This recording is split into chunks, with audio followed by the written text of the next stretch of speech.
Welcome to the Know Yourself channel, where making astrology known and understandable is the #1 priority.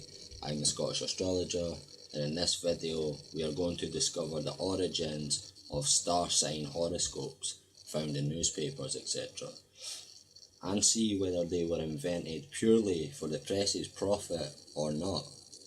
The article I am about to read to you should make the answer very clear and obvious. Okay, let's begin this article.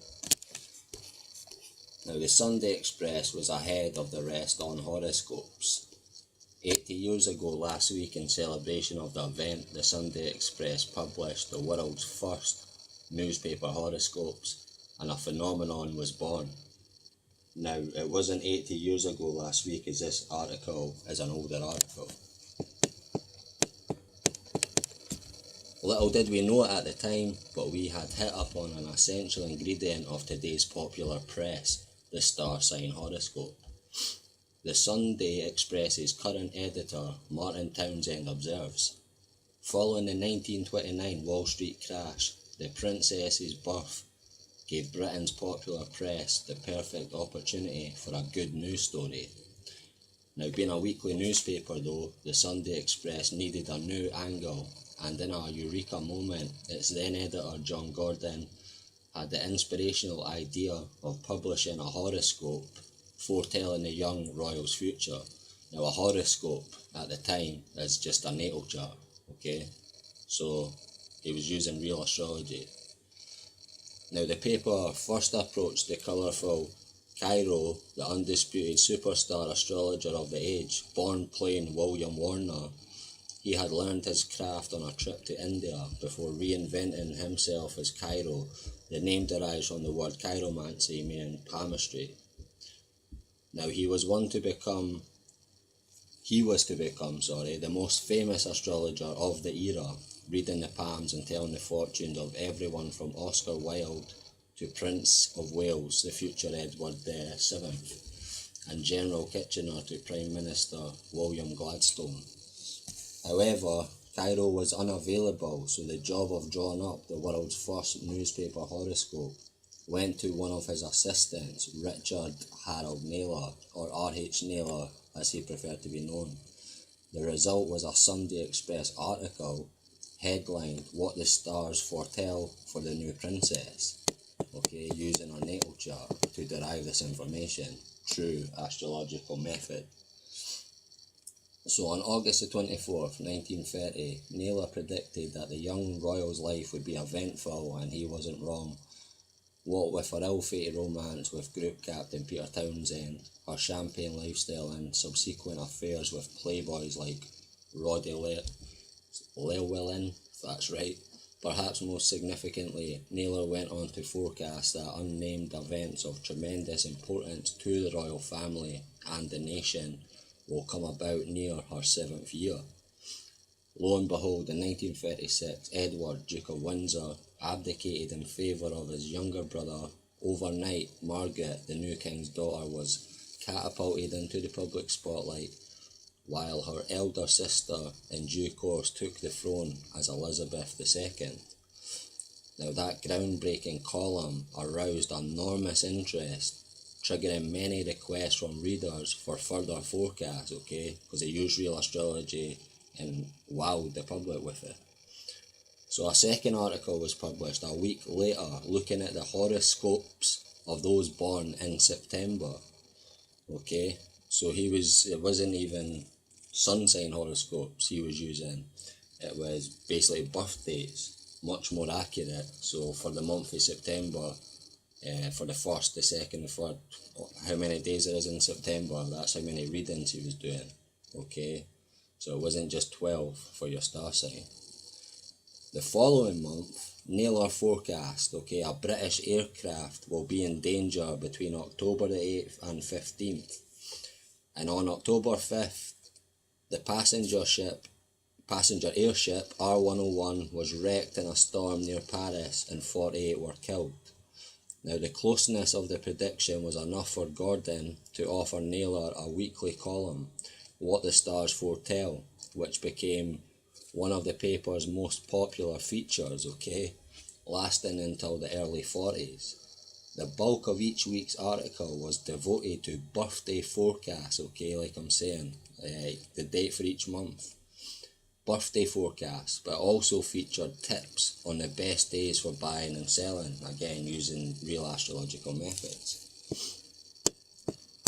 Now initially, Naylor's forecasts were by birth date rather than star sign, again more accurate using birth date.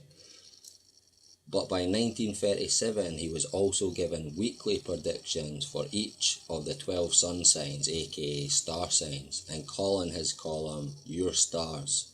Before long, every big selling newspaper, national newspaper, was running its own horoscope column, although Naylor was undisputed king of newspaper astrologers, receiving up to 28,000 letters a week, okay?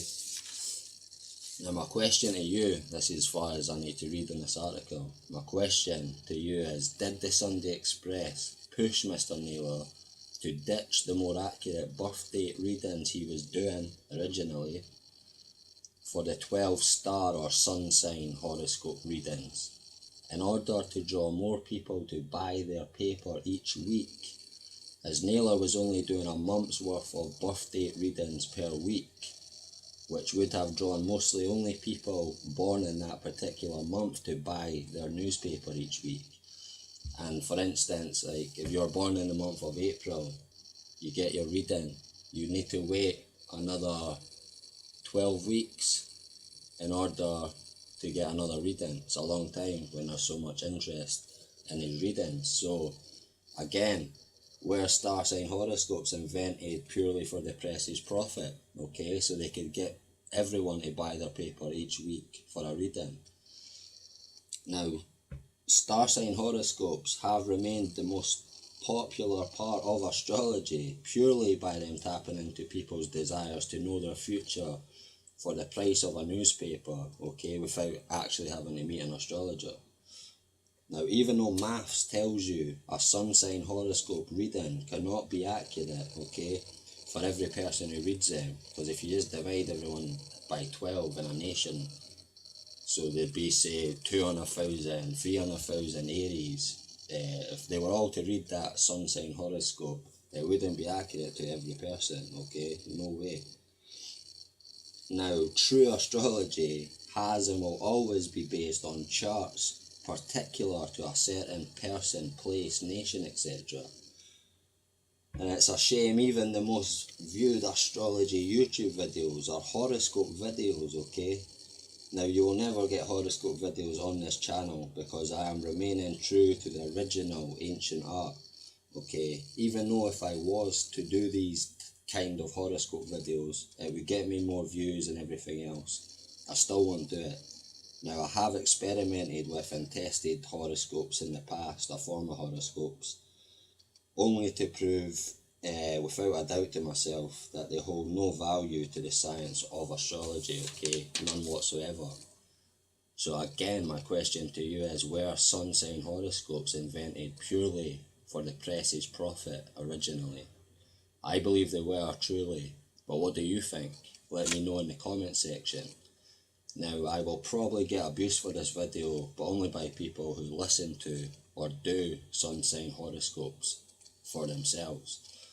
Now, you can't really argue with the information in this article and what it tells us based on the birth date horoscopes he was originally doing, and how that would exclude a massive portion of the population from actually buying the newspaper each week, whereas sun sign horoscopes allow all people to buy the newspaper each week. You know, the people who are just purely buying it for astrology, okay, like this article was telling us how popular and how in demand it was at the time by the nation after he was done a few articles based on true astrology using natal charts, etc.